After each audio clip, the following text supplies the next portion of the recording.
Halo semuanya, kita sampai di bab pertama untuk materi tentang teori VCPR. Bab pertama ini saya akan menjelaskan sekilas mengenai teori VCPR itu apa sebenarnya.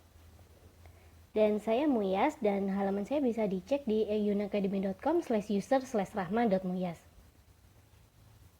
Jadi teori VCPR itu adalah kepanjangannya sendiri adalah Valence Cell Electronic Pair Repulsion atau tolakan pasangan elektron kulit valensi. Nah, elektron dalam suatu molekul itu saling menolak satu sama lain dan mereka menghindar satu sama lain sejauh mungkin. Nah, dalam teori VCPR itu nanti akan dijelaskan bagaimana struktur dan geometri suatu molekul akibat adanya tolakan pasangan elektron ini. Nah, elektron itu terikat di atom sentral suatu molekul dan bisa pivot. Pivot itu bergerak miring dan bengkok gitu nanti di permukaan atom untuk menghindari elektron lain. Ada 3 jenis elektron. Yang pertama adalah pasangan terikat.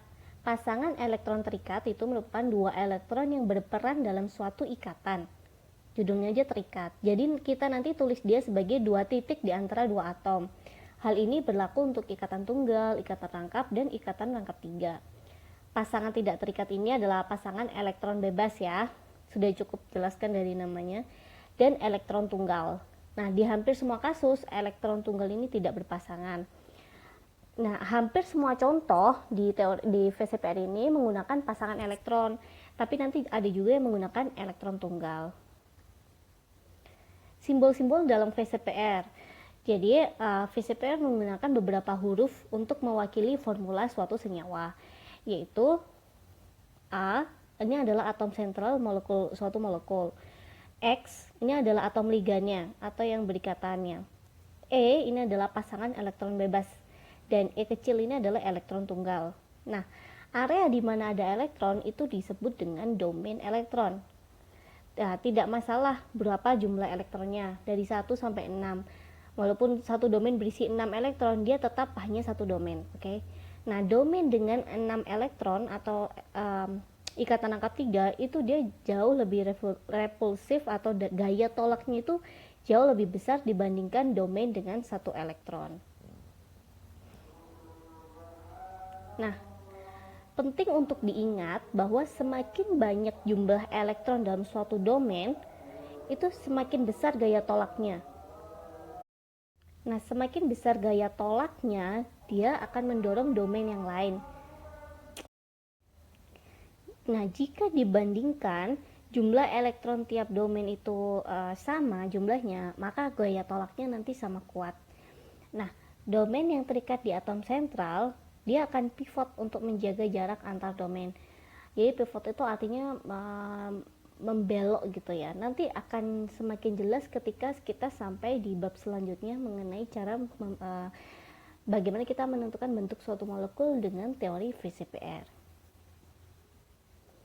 Nah, ini adalah hubungan elektronegativitas.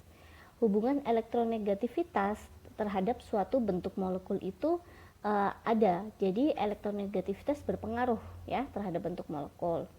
Nah, unsur dengan elektronegativitas terendah menjadi atom sentral, oke? Nah, semakin elektronegatif, semakin kuat ikatan elektronnya.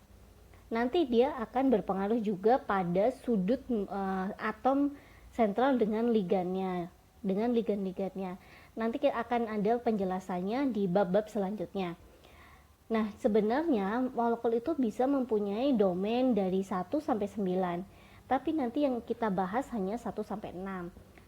Cukup sampai 6 aja. Nah, untuk yang domain 7, 8, 9 itu termasuk yang kompleks dan sebenarnya jarang keluar di soal-soal SMA atau SBMPTN. Tapi kalau kalian mau mempelajari domain yang 7 sampai 9, kalian bisa baca buku kimia yang lebih lengkap dan lebih rumit. Oke, di sini kita akan mempelajari dasarnya aja agar kita bisa menguasai teori VCPR dengan baik. Nah, nantinya akan saya jelaskan juga bagaimana cara kita bisa menentukan bentuk molekul yang dengan tips dan trik sehingga tidak menghabiskan banyak waktu. Oke, jadi untuk teori VCPR awal cukup sampai di sini saja. Kita ketemu lagi di bab selanjutnya mengenai bagaimana menentukan bentuk molekul atau memprediksi suatu bentuk molekul menggunakan teori VCPR. Kalau gitu sampai jumpa di bab selanjutnya dan goodbye.